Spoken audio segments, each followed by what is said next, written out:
Assalamualaikum warahmatullahi wabarakatuh. Setelah sebelumnya saya melihat kondisi stasiun Cipatat pasca reaktivasi tahap kedua antara stasiun Ciranjang hingga stasiun Cipatat, kali ini saya berada di area stasiun Raja Mandala. Namun sebelum ke lokasi stasiun, saya di sini melihat-lihat dahulu perubahan di JPL 129 yang berada di sebelah timur stasiun Raja Mandala. Di sini sudah banyak perubahan. Dari mulai pos JPL yang bangunannya sudah diperbesar dan juga pintu perlintasan yang sudah terlihat baru. Tetapi untuk pengoperasian pintu perlintasan ini masih manual, yaitu dengan cara diengkol untuk menaik turunkan palang pintu. Itu pun karena saya masih dapat melihat alat engkolnya di dalam pos JPL. Di bagian lain pos JPL sedang dilakukan pengecatan pada bagian bel gentak.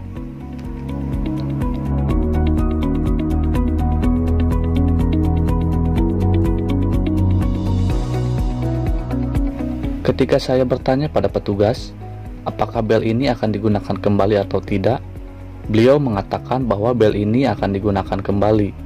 Pas saya mencoba membuka bagian dalam bel, ternyata bagian mekaniknya sudah dicopot. Menurut petugas nanti akan dipasang kembali setelah bagian mekaniknya diperbaiki. Saya pikir pos JPL ini sudah benar-benar siap dipergunakan setelah jalur ini beroperasi. Di sini kebetulan saya bertemu dengan pemuda-pemuda yang katanya asli daerah Raja Mandala. Nih, warga asli sini ya?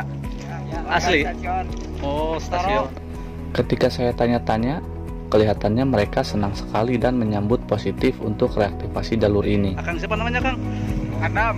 Kang Adam. Siap, Kang Adam. Asli sini ya, Kang ya? Asli. Bagaimana nih menurut akang-akang ini setelah diedankeun ya? Siap. Salam. Toro. Wih, anak Vespa ya. Anak Vespa. Edankeun pokoknya mah. Berarti setuju aya kereta teh ka dieu. Setuju pisannya. Bagaimana karya? Dan alhamdulillah saya mendapatkan subscriber baru. Selanjutnya saya langsung menuju ke stasiun Raja Mandala. Nah, kali ini saya berada di stasiun Raja Mandala. Dalam rencana reaktivasi ini, stasiun ini dalam segi bangunan tidak ada perubahan, hanya ada perbaikan di beberapa sisi seperti pengecatan dan penggantian material bangunan yang memang sudah lapuk dan hancur.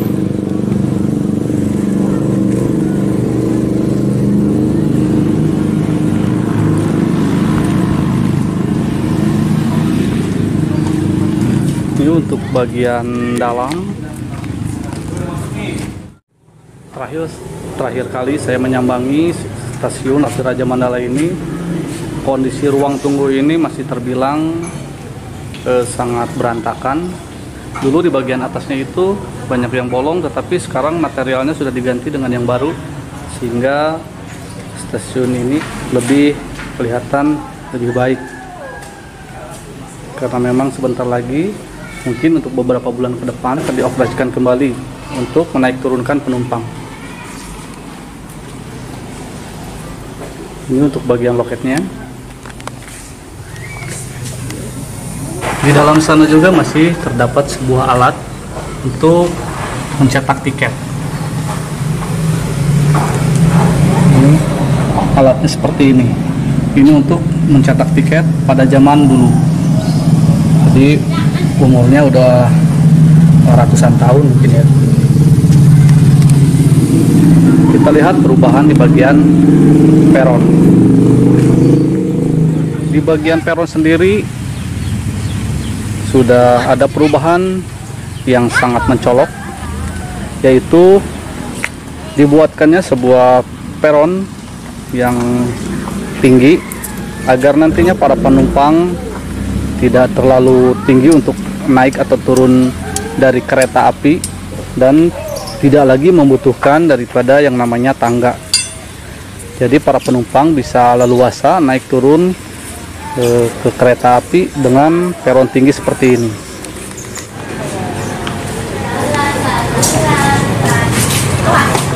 Dengan kondisi peron yang lebih tinggi dibanding bangunan stasiun, Sini ada perbedaan yang sangat jauh antara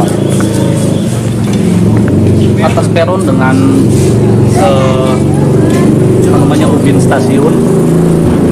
Kemungkinan ketika terjadi hujan lebat atau turun hujan, di bagian sini, di bagian bawah sini nantinya akan tergenang oleh air karena posisi peron lebih tinggi daripada ini, dan untuk atapnya juga tidak begitu jauh menjorok keluar dari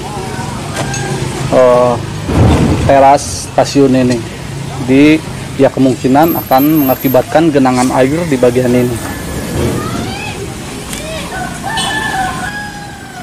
Masih di area stasiun, di sini sedang ada pengerjaan welding atau las termit untuk menyambungkan dua bagian rel.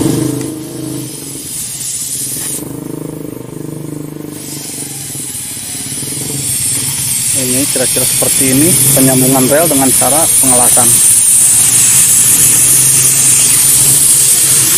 Las termit merupakan proses penyambungan atau pengelasan batangan rel dengan suatu reaksi kimia dengan menggunakan termit atau besi oksida dengan bubuk aluminium.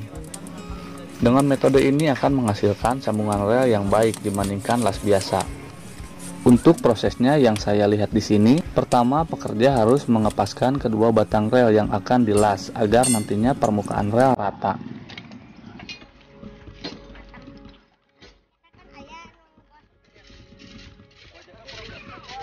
Setelah itu, apabila celah di kedua rel terlalu sempit, maka akan dilakukan pembesaran dengan cara dilas terlebih dahulu.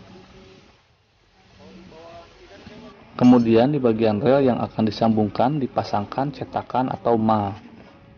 Di bagian mal ditambahkan tanah liat agar antara cetakan dan besi rel benar-benar rapat, tidak ada celah.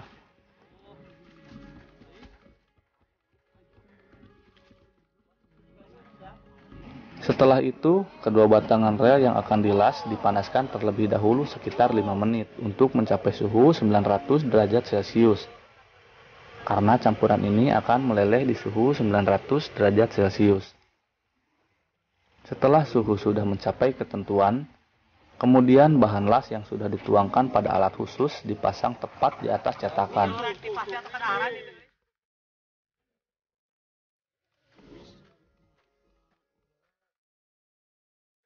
Kemudian bahan las dipanaskan sampai akhirnya meleleh dan turun ke cetakan. Temperatur hasil dari reaksi kimia tersebut bisa mencapai 2500 derajat Celcius.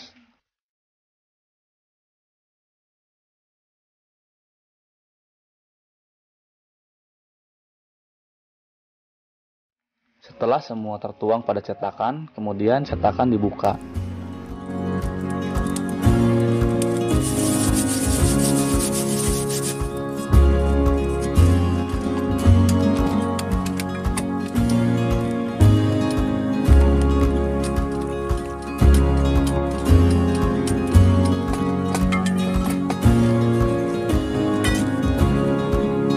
Kemudian petugas akan segera memotong sisa lasan yang meluber selagi panas agar sedikit lebih mudah dipotong.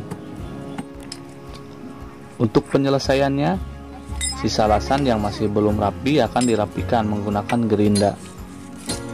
Itulah cara penyambungan batangan rel dengan menggunakan las termit.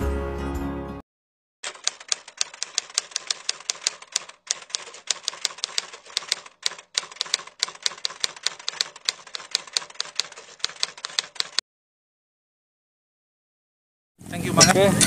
Sudah sampai ketemu lagi. Sampai ketemu lagi juga. Siap, Thank you juga sudah menemani petualangan saya di daerah ini ya, di daerah Cipatat, Raja Mandala dan daerah sekitarnya lah gitu. Siap, mantap. Semoga nanti kapok main di sini. Oke, siap. Suatu saat nanti kita bakal ketemu lagi, kita bareng lagi nge-vlog di jalur ini maupun di jalur-jalur yang lain ya. Mantap. Oke, siap. Ya, Kang, Oke. sampai jumpa lagi. Oke, Kang. Terima kasih sekali sudah menemani vlog saya kali ini. Oke, siap.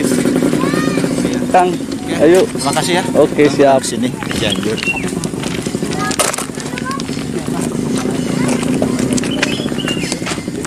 Ya duluan ya. Yuk. Yuk. Karena waktu sudah sore, jadi saya putuskan untuk pulang saja. Mohon maaf bila ada kesalahan informasi yang disampaikan. Wassalamualaikum warahmatullahi wabarakatuh.